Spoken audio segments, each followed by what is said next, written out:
Sí. Ahí le damos. Perfecto. Buenas, buenas, ¿cómo estamos? Bueno, en este caso tenemos el segundo capítulo de La puerta al ser eres tú, con este caso con David, que bueno, es de verdad un regalazo tenerte por acá.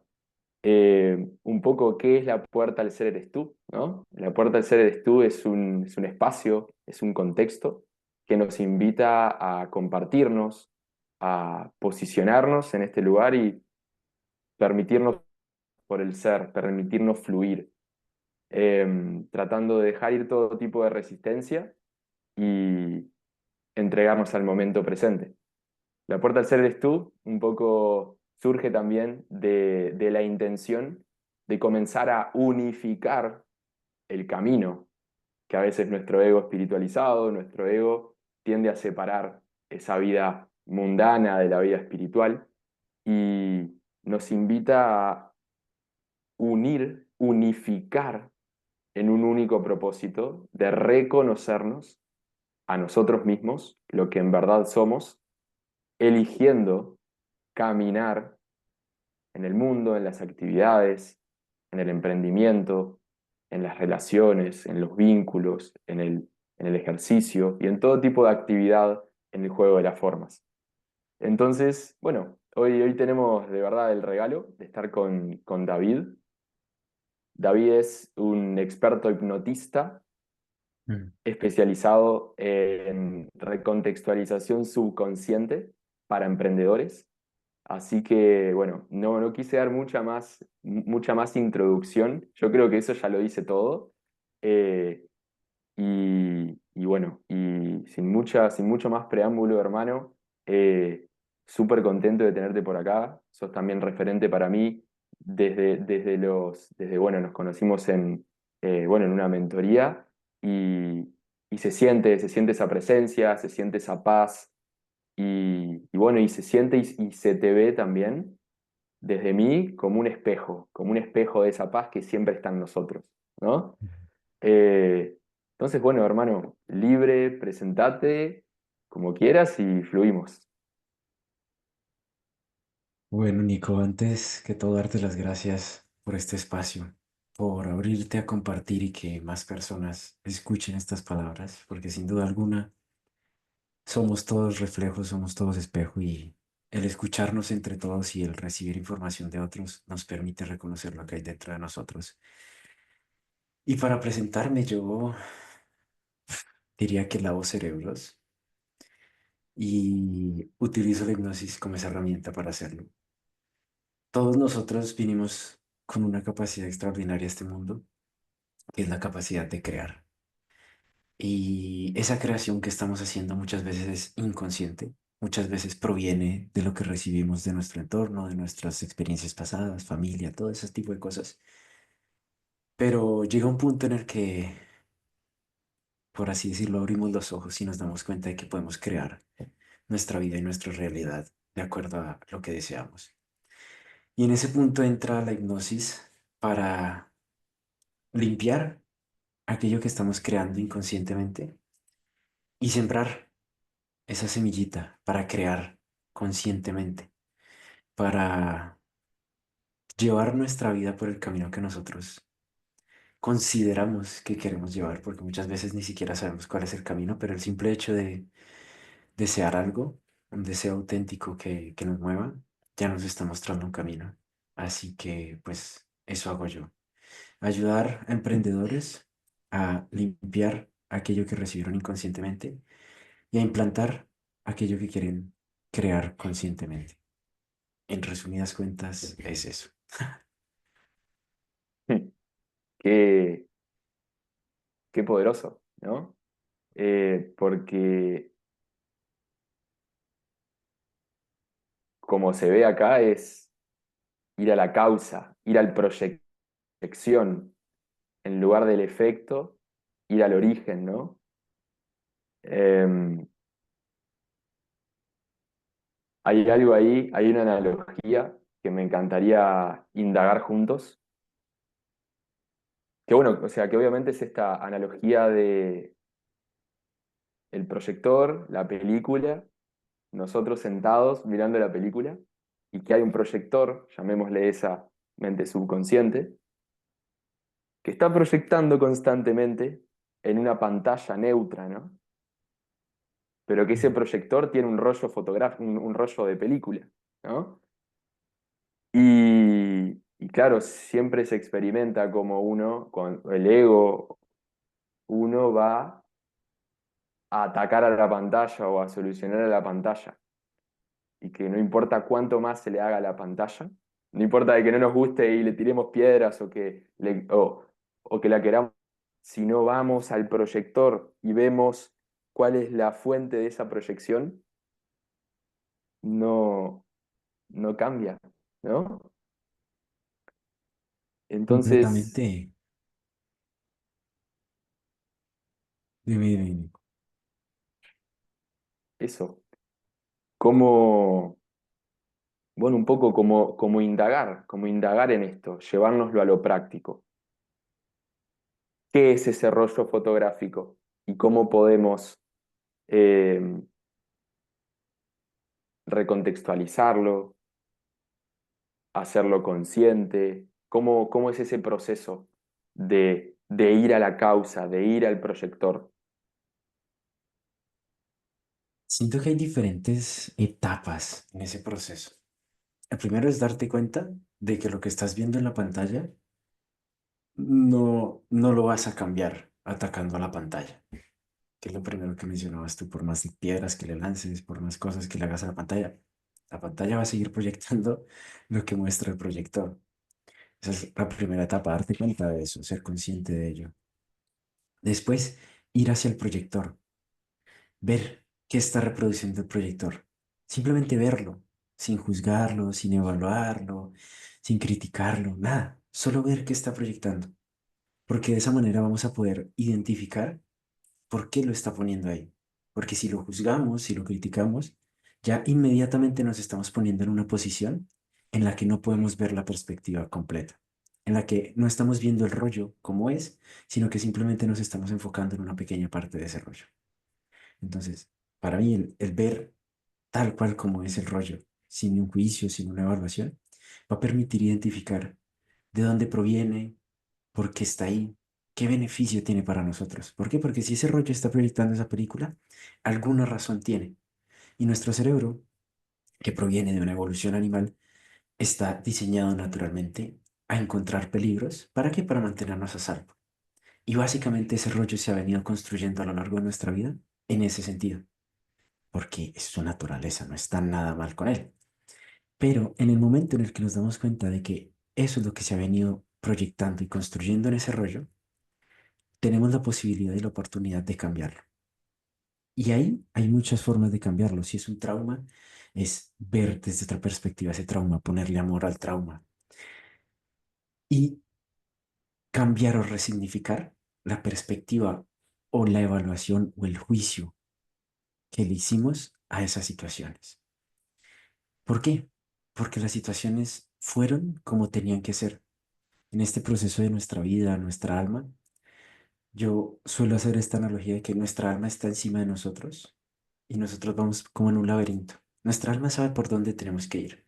A veces nos ponemos tercos y cogemos por una dirección que nuestra alma nos dice que no es. Pero como nuestra alma sabe por dónde tenemos que ir, todas esas experiencias que hemos ido viviendo en la vida tienen un propósito. Entonces, al ir a las imágenes que están proyectándose, la idea no es borrarlas, no es quitarlas del proyector, sino darles otro significado, encontrarles otra razón y otro beneficio por el cual están apareciendo en esa pantalla. Si estás viendo una situación de conflicto, seguramente esa película no te quería mostrar el conflicto, sino que identificaras cómo lidiar con él. Seguramente si viste una situación de traición, no te estaba mostrando eso para que te sintieras traicionado, sino para que tuvieras las herramientas para ayudar a otros o para ser mejor persona. Entonces, volviendo a los pasos de esa analogía, vamos a la pantalla y nos damos cuenta de que no vamos a cambiar la pantalla. Vamos al proyector y nos damos cuenta de que lo que se está proyectando muchas veces no fuimos conscientes de ello. Y vamos ya directamente a cada una de esos frames, de esos cuadros que se proyectan y reconocemos. que tienen un propósito, que tienen un beneficio, que tienen una intención, que si le damos la vuelta y lo vemos desde una perspectiva amorosa y no desde una perspectiva de supervivencia, de miedo, muy probablemente esas experiencias han sido las que nos han traído a nosotros donde estamos y nos pueden llevar a donde queremos estar. Mm, qué regalo, que me encantó esa explicación tan práctica, ¿no? O sea, tan práctica que le ayuda al intelecto, que nos ayuda a ir en esa retrospectiva, ¿no? Y, y a ser consciente de lo que estamos como proyectando. Y me pareció muy interesante justamente esta analogía, también por otra relación, esto bueno, que vos ponías como el alma y acá como un laberinto, ¿no? Y que el alma siempre nos está guiando.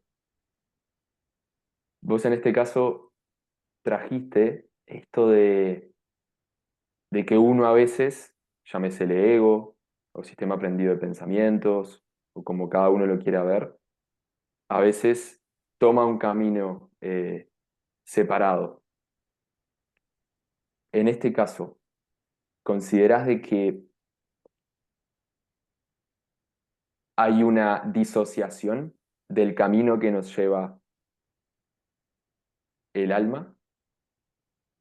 ¿O que no importa qué acción haya, no importa qué camino, sigue siendo esa misma alma que nos lleva a eso, aunque sea conflictivo, aunque sea eh, no cómodo, o aunque aparentemente parezca ese del camino supuestamente correcto en el laberinto? ¿Crees que o es uno el otro o es siempre el alma llevando? El alma siempre está viendo el laberinto. Y como la labor del alma es atravesar el laberinto, no importa qué camino cojas. El alma simplemente está observando y disfrutando de la experiencia.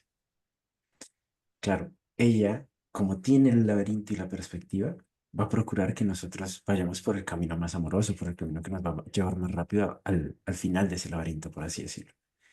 Cuando no seguimos esas directrices o esas guías, por así decirlo, que nos da el alma o el universo, la vida, no siento que haya una disociación, sino simplemente vamos a tomar otro camino. Puede que se haga el laberinto un poco más largo, puede que tengamos que volver, puede que tengamos que hacer otra cosa, subir una escalera, bajar un túnel, lo que sea. Pero el alma va a seguir allá arriba disfrutando, porque esa es su labor, ver el laberinto y ver cómo cada experiencia hace parte de ese laberinto. El alma no le importa porque el alma no considera nada como bueno o malo. Los que consideramos si es bueno o malo somos nosotros que estamos ahí dentro en el laberinto y cuando vemos una pared enfrente es que decimos, mierda, aquí no era. Pero el alma se está riendo allá arriba diciendo, ja, ay, aquí hay que girar y ya está. Nosotros somos los que lo vemos como algo negativo o como una disociación, porque no tenemos esa perspectiva.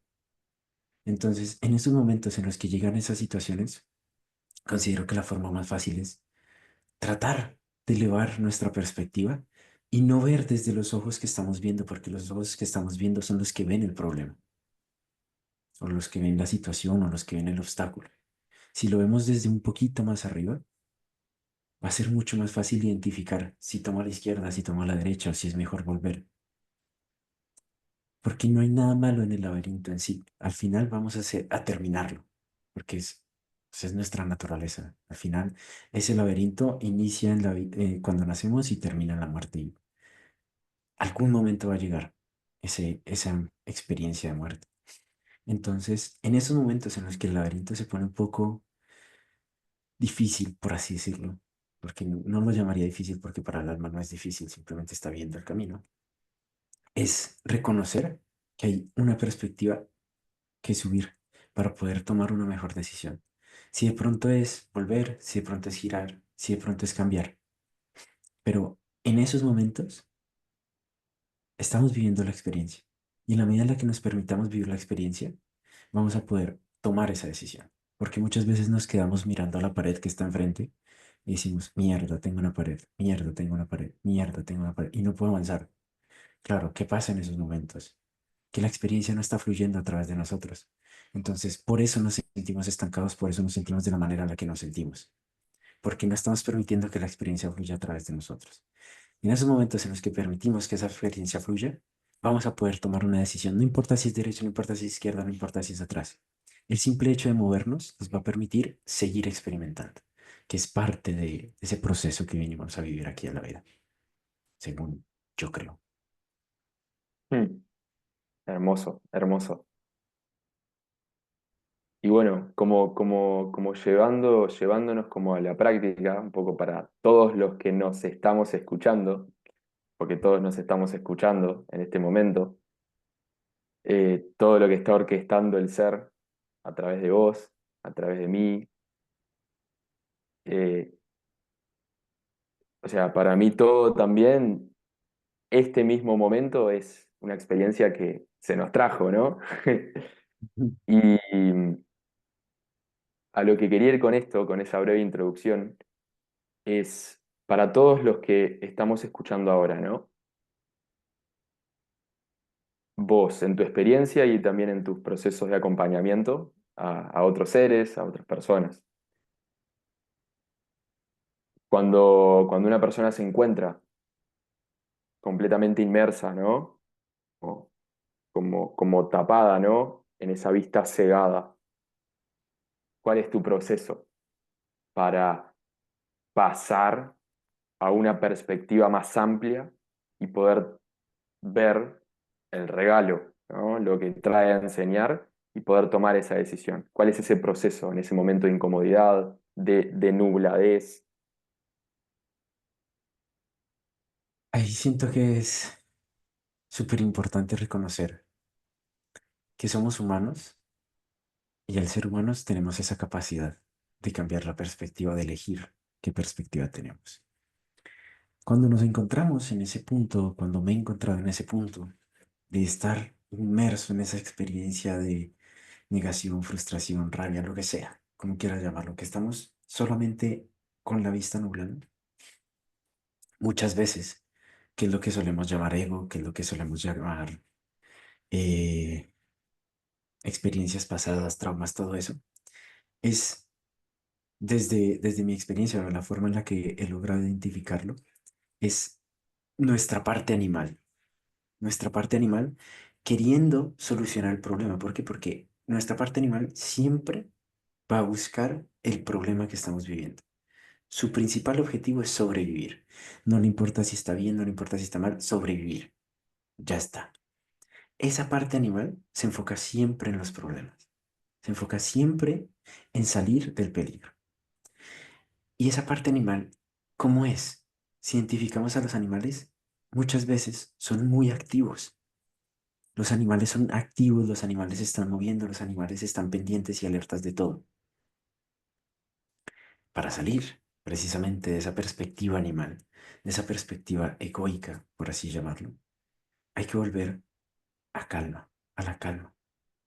Por eso es tan recomendada la respiración en la meditación, porque solo alguien que tiene una respiración controlada puede estar calmado. Y en esos momentos en los que estamos inmersos en esa experiencia completamente nublados, el principal objetivo es volver a la calma. ¿Por qué? Porque en la calma ya está la claridad. En la calma ya está la perspectiva elevada. El trabajo no es elevarnos, porque esa es nuestra naturaleza. El trabajo es reconocer que estamos en modo supervivencia. Y cuando lo reconocemos, podemos volver a ese estado.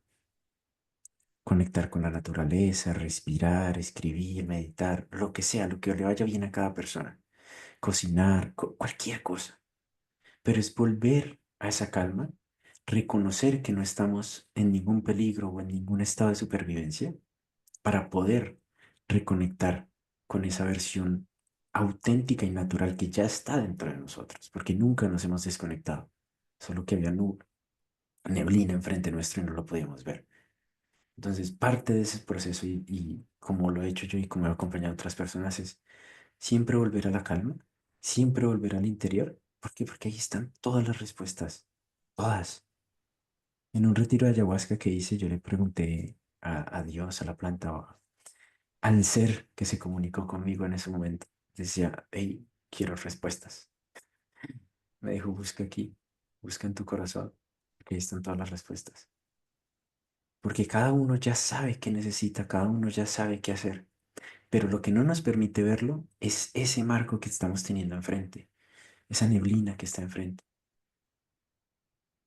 Por eso las conversaciones en la ducha son tan valiosas, porque en esos momentos somos tan creativos, estamos tan libres, tan sueltos, que van saliendo las respuestas, van saliendo ideas, porque no estamos en ese modo de fight or flight. Es reconocer eso, que en esos momentos en los que estamos nublados, estamos actuando como animales. Y somos seres humanos que podemos reconocerlo y transformarlo. Excelente. Qué regalo para todos, ¿no? Porque trajiste algo hiper práctico para ese momento en el cual uno se puede encontrar en esa neblina, como lo llamaste. Eh, bueno, ahí está la práctica y es simple, ¿no? Es hacerlo y fluir en eso, ¿no? Y que a través de ese vehículo, es como un vehículo de introspección, ¿no? Eh, excelente, hermano. Muchísimas gracias por compartir eso. Eh,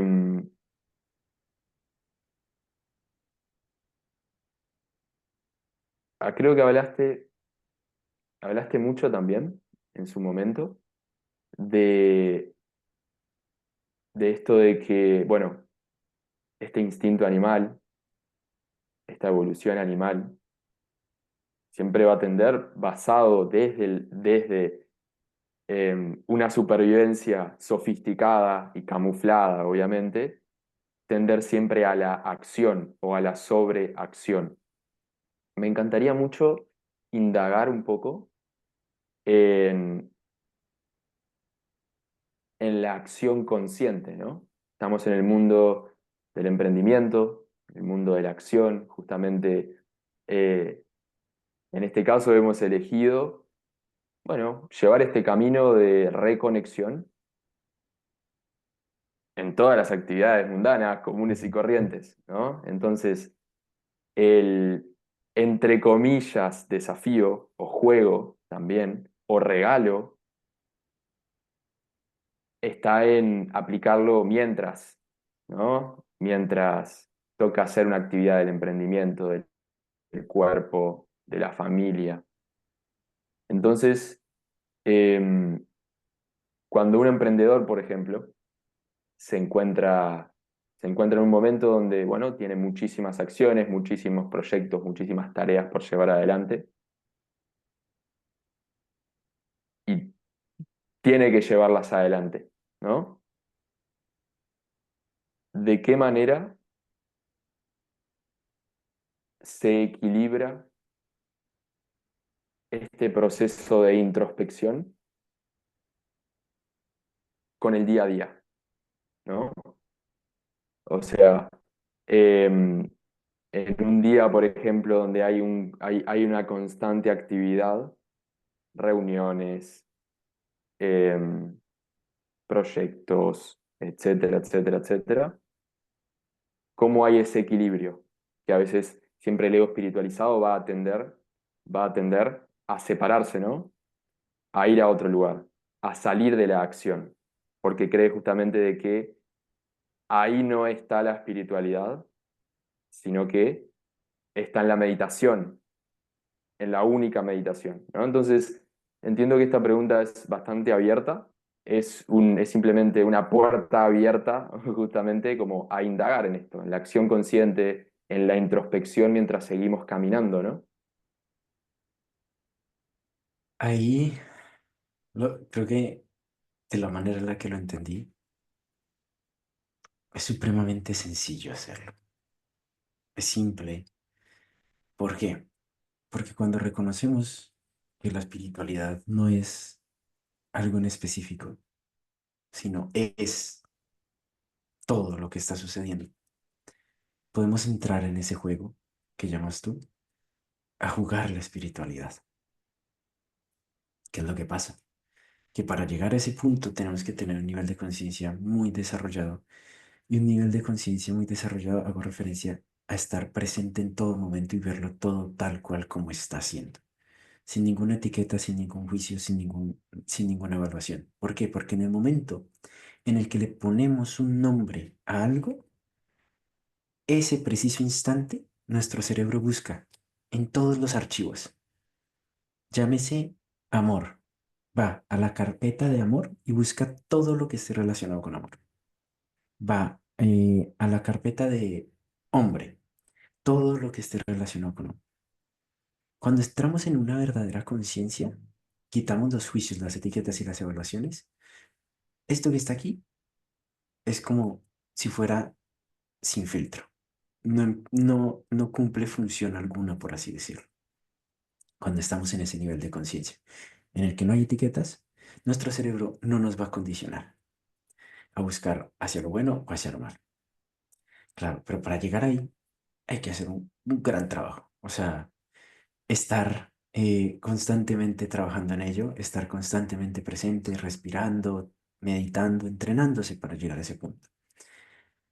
¿Por qué yo utilizo la hipnosis con muchos de mis clientes? Porque es el paso previo a llegar a ese nivel de conciencia. ¿A qué me refiero con esto? Por default, nuestro cerebro va a buscar lo negativo, sobrevivir y salvarse del peligro. Utilizamos la hipnosis ¿para qué? Para que cambie el enfoque. Ya no es sobrevivir y salvarse del peligro, sino buscar el amor, buscar el placer, buscar cosas positivas en las situaciones. Esas son las dos perspectivas que son del subconsciente o del inconsciente. Si las vemos en una balanza, cuando está la negativa y la positiva, están en equilibrio y ahí podemos decidir. El siguiente paso, que es el que te comentaba ahorita, es el de la conciencia. Cuando ya no hay perspectiva y no hay evaluación en la que algo es bueno o malo, en la que es negativo o positivo, está arriba de esas dos cosas. Y en nuestro día a día, cuando nos permitimos entrar en esa conciencia de no es bueno, no es malo, no es azul, no es verde, no es morado, no es nada, sino simplemente es, podemos experimentar la vida a través de lo que está haciendo. Claro, si no hemos llegado a ese punto, es volver atrás. ¿Atrás qué es? Quitarle la etiqueta a lo negativo y tender hacia lo positivo. Ver los beneficios, ver las cosas que nos está regalando esa situación. ¿Para qué? Para poder equilibrar la balanza que viene por defecto, que es la negativa. ¿Por qué? Porque la sociedad, por nuestra evolución animal, por lo que haya sido. Pero como ya venimos con esa carga, nuestra labor al entrar en conciencia es, primero, tender hacia lo positivo. Ya después de que tenemos esas dos equilibradas constantemente, podemos ascender al siguiente nivel, que es la conciencia. El reconocer que nada es ni bueno ni malo, el reconocer que nada tiene ninguna mm, etiqueta, por así decirlo. Y en nuestro día a día, ese sería el objetivo, llegar a ese punto en el que solo es. Si es llamar a un cliente, si es generar una factura, es una actividad más y no representa ningún impulso emocional. Siento que esa sería la forma de llevarlo a nuestro día a día. Reconocer ese cambio, pasar de lo negativo a lo positivo, después el equilibrio y después todo como es, en verdad, en alegría y en amor absoluto. Qué bueno, qué bueno. Tremendo, tremendo. Bueno, gracias nuevamente. Eh, me pareció súper, súper importante esto también, como esto, por así decir, tres pasos, tres etapas, ¿no? De, vos hablaste un poco como de pasar a lo positivo y después a la disolución, posicionamiento y etiqueta. Y sucede algo que todos en el día a día, o sea, podemos llegar como a encontrarnos desde ese, bueno, ego que nosotros comenzamos a, a ver diferentes herramientas, diferentes metodologías, eh, conceptos, enseñanzas, etcétera. Quiero traer un poco el mapa de los niveles de conciencia de David Mm. Hawkins. Y claro, justamente se da un posicionamiento con un nivel elevado de conciencia Y en las actividades del día a día hay hay un rechazo a actuar desde niveles, entre comillas, medios, como el coraje, la aceptación, la voluntad, o incluso a veces apalancarse desde el orgullo, ¿no? Cuando una persona se encuentra en una acción específica, en apatía, en vergüenza o a veces en miedo, y a veces hay un rechazo a actuar desde el coraje, a actuar desde la aceptación, por esperar, todo obviamente una gran película, ¿no? Y una gran capa y una gran sofisticación, por esperar actuar desde un supuesto nivel elevado de conciencia, ¿no? Y una culpa por no actuar desde ese supuesto nivel elevado de conciencia sobre el cual el ego se posicionó como bueno, ¿no? Entonces, vos ahí trajiste como estas, por así decir, como esta etapa y,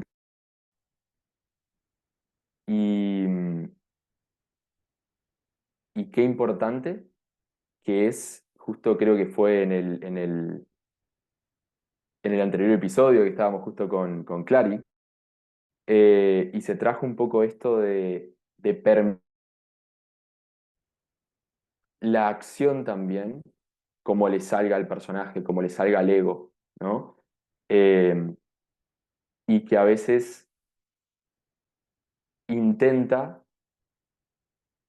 tener una acción perfecta y por esa búsqueda de acción perfecta termina en una parálisis completa, con una apatía o con un miedo completamente tapado, ¿no? Entonces, para esa situación donde, bueno, cualquier persona se puede encontrar en el emprendimiento, cuando entra como la conciencia, el emprendimiento y hay una imagen de referente, hay una imagen de tengo que ser, tengo que actuar de tal forma, ¿de dónde crees que proviene, ¿no? O sea, que proviene justamente que hablábamos desde ese proyector, desde qué significado, ¿no? Desde qué concepto, qué idea se compró que hace proyectar, ¿no? Esa,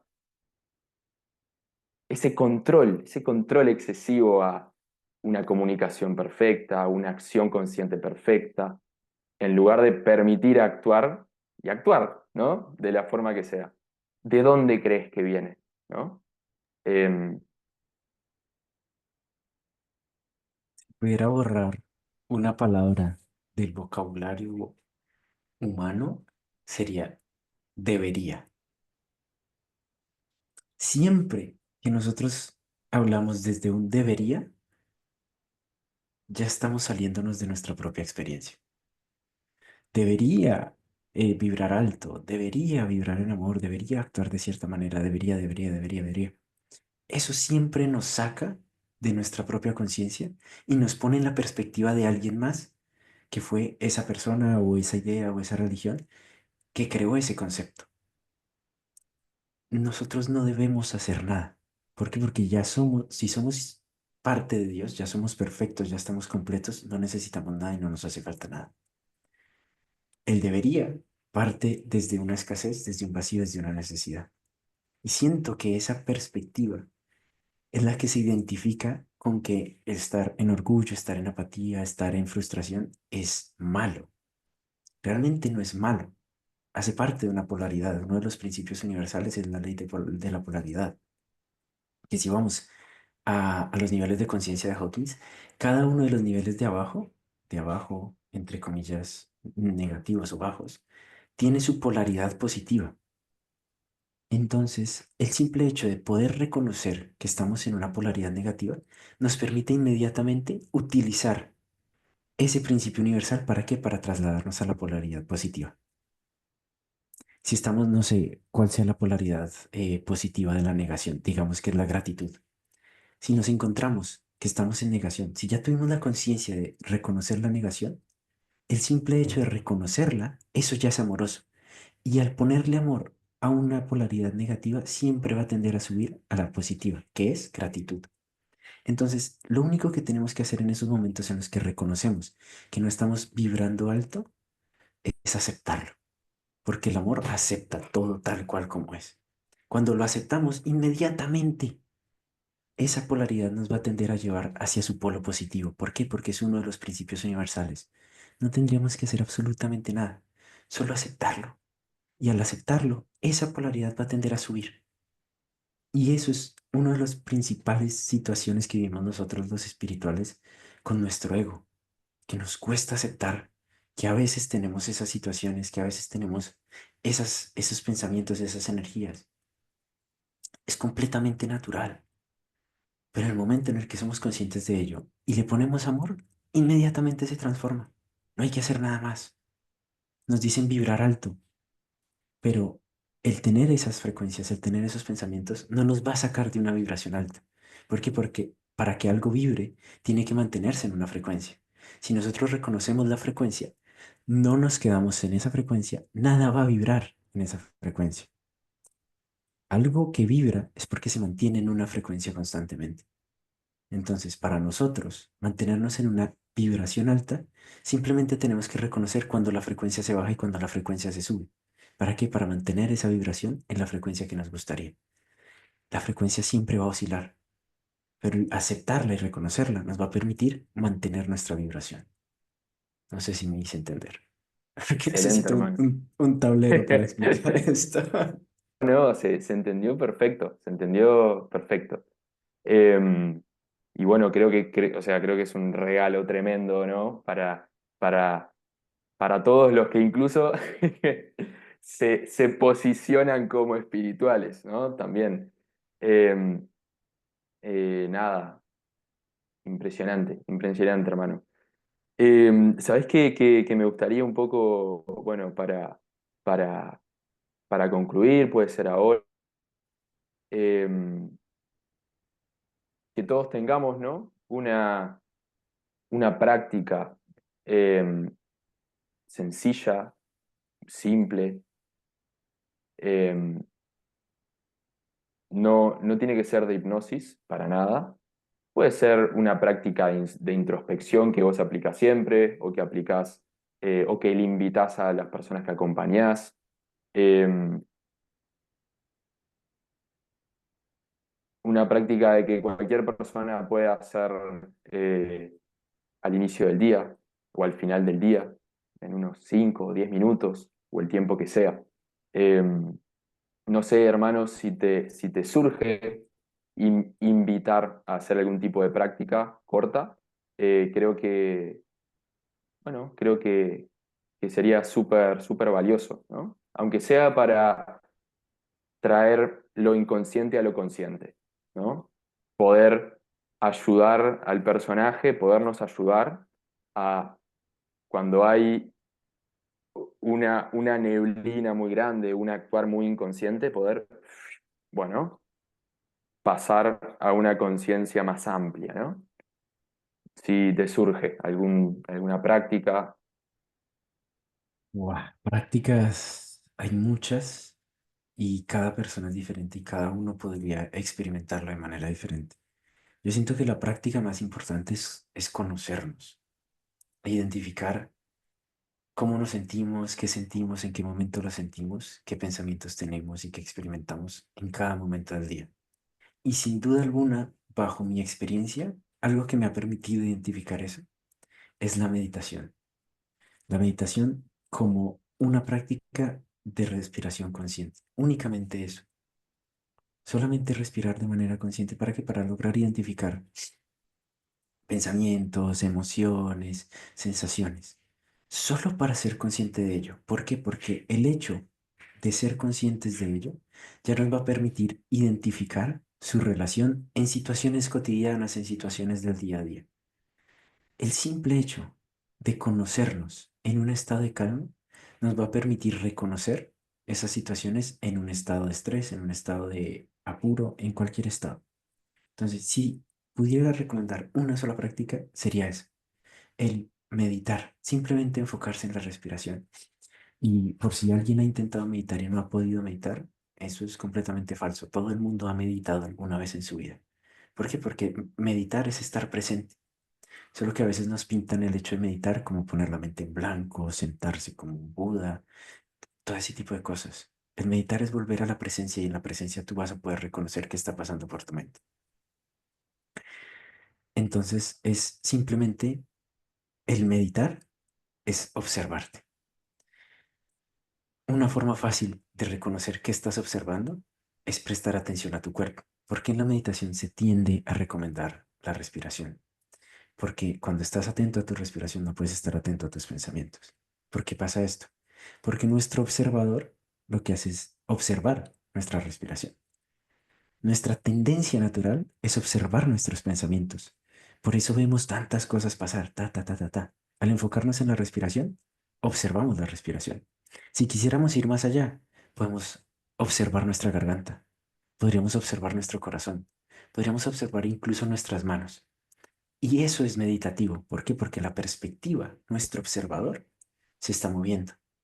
Vamos a lograr identificar cuando ese observador tiende otra vez a subirse a la cabeza. ¿Por qué? Porque en la cabeza es supremamente natural que pasen pensamientos, que pasen imágenes, que pasen ideas. Es su naturaleza, es como ir al corazón, vas a ver un músculo latiendo y palpitando. Y en esa práctica meditativa, aquí invito a las personas a simplemente cambiar la observación. Observa de arriba hacia abajo, de abajo hacia arriba. Eso ya es meditativo. Y en esos momentos vas a empezar a reconocer muchísimas cosas dentro de ti. Y ya, si alguien quiere llevarlo un poco más allá y visualizar para crear su vida, una de las formas que ha sido para mí más fácil identificar cómo es una visualización real es a través de las cosas eróticas o sexuales. ¿Por qué? Porque son las que más emoción tienen en nuestra vida. Vuelve a un recuerdo erótico, vuelve a un erótico a un recuerdo sexual e identifica qué cosas de eso te llaman la atención. Si son los colores, si son las sensaciones, si no son los sonidos. ¿Por qué? Porque eso te va a permitir reflejarlo en otras situaciones de tu vida. Si en esa situación erótica lo que más te ayuda a entrar en ese estado son las sensaciones, pues cuando quieras visualizar, empieza por las sensaciones.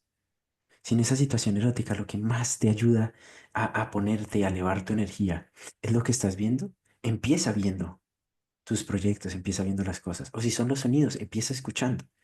Eso hace parte de la PNL, nuestros canales de acceso. Y una forma fácil de identificarlo es a través del sexo. ¿Por qué? Porque tiene mucha emoción, muchísima, es donde más emoción hay en nosotros, seres humanos. Si logramos identificar de qué manera nosotros experimentamos imaginariamente el sexo, vamos a poder extrapolar eso a cualquier situación de nuestra vida. Llámese negocios, llámese relaciones, llámese salud, lo que sea.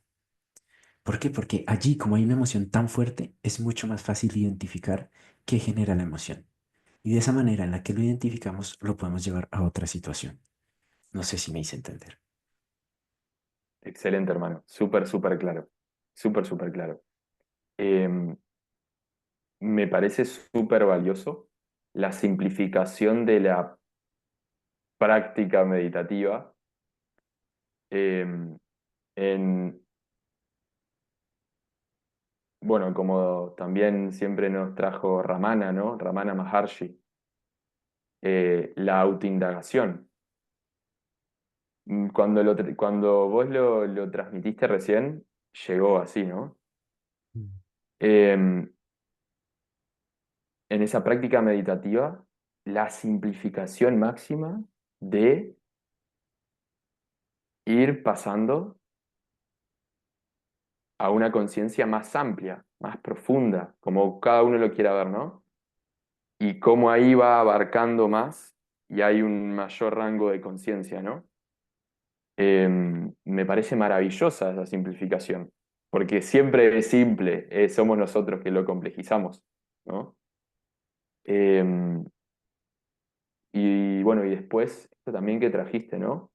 De utilizar como vehículo situaciones, eh, situaciones del tablero neutro, ¿no? Como en este caso trajiste la actividad sexual, la actividad amor, pareja, y cómo como vos un poco trajiste esto de identificar esas áreas, ese tablero neutro donde hay muchísima emocionalidad, ¿no? Mucha emocionalidad como un vehículo para reconocer esa misma emocionalidad que es la que está densificada, que extrapolamos o que ponemos en todas las áreas de la vida, ¿no? Eh, y ahí un poco como para cerrar, justo vos un poco al principio, con esta práctica de hipnosis, en esta práctica de hipnosis se utiliza, o sea, en esa práctica de resignificación subconsciente, se utiliza una situación, un momento donde haya habido una gran carga emocional para poder recontextualizar como toda la proyección. ¿Eso es correcto? O sea, en esa práctica de hipnosis se va específicamente a un punto donde hay muchísima densidad para recontextualizar desde ahí. ¿O cómo funciona un poco? Me parece súper interesante que nos cuentes, tal vez. Sí, generalmente sí, lo que se hace es ver en dónde nace o en dónde se empieza a construir esa emoción. Hay un libro en el que lo dividen en dos partes, como la situación semilla y la situación activadora, por así decirlo. La situación semilla puede ser supremamente simple, que eras un bebé y lloraste y nadie te puso atención. Pero la situación activadora es una situación en la que tú sentiste esa carga emocional. ¿Qué hacemos en esas situaciones? Utilizamos la emoción para que nos guíe.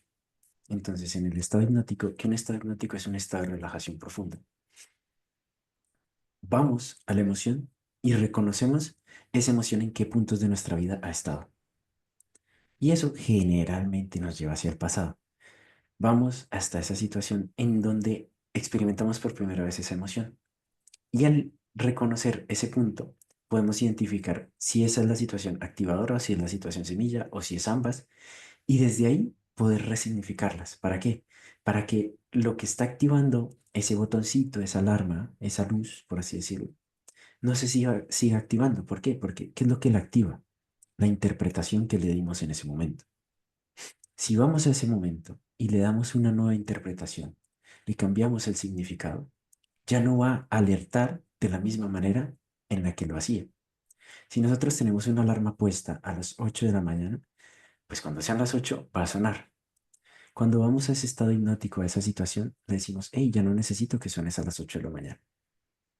Si quieres no suene, no suenas, o si quieres suenas a las 12, lo que sea. Pero es cambiarle ese activador. ¿Para qué? Para que inconscientemente dejemos de reaccionar a esas situaciones como solíamos hacer. Excelente, excelente, hermano. Bueno, ni que hablar de que, bueno, ahí en el video vamos a tener las redes de David para cualquier persona que justamente quiera como, bueno, acompañarse y ayudarse, en este caso David, en un proceso de acción y bueno, y, y alinearse un poco a todo lo que nos estuvo compartiendo David. Hermano, de verdad, un regalazo tenerte por acá. También un poco creo que te conté al principio. Acá Nico, el personaje, hoy estaba súper movido. Así Ujú. que fue también un regalo transitar todo esto. Se respiró muchísimo, bueno, como en toda la charla que tuvimos. Un regalo, se permitió también. Eh, y bueno, yo creo que no hay mucho más que decir por mi lado, simplemente agradecerte y permitir que decante todo lo que nos trajiste. Abierto, hermano, si te surge decir algo más eh, o comentar algo de lo que quieras, todo tuyo. Eh, que quien quiera, me pueden buscar en Instagram, David Constantemente. Yo suelo acompañar a emprendedores en procesos de coaching uno a uno, pero igual cualquier persona que tenga una duda, cualquier persona que tenga una inquietud, que lo le pido que por favor lo haga porque cuando están las preguntas aparecen las respuestas. Y yo suelo ser muy buen canal para transmitir esas respuestas. Yo no diría que yo soy el que respondo, pero sí soy ese canal para transmitir esa respuesta. Se me da con facilidad. Así que si alguien tiene una pregunta, si alguien tiene una inquietud, que por favor la escriba y la pregunte. ¿Para qué? Para permitirme ser ese canal. Y no es más, disfrutar, jugar, cantar y bailarse la vida, porque lo único que tenemos todos son experiencias. Ninguna es buena, ninguna es mala, solo hace parte de lo que estamos viviendo. eh, Reírse, disfrutar. Y a ti, Nico, agradecerte por escuchar, por tus preguntas, por tu guía, porque eso ha hecho posible que lo que se orquestó hoy haya salido de la manera en la que salió. Muchas gracias. Mm. Gracias a vos, hermano. Bueno, em, damos, damos cierre.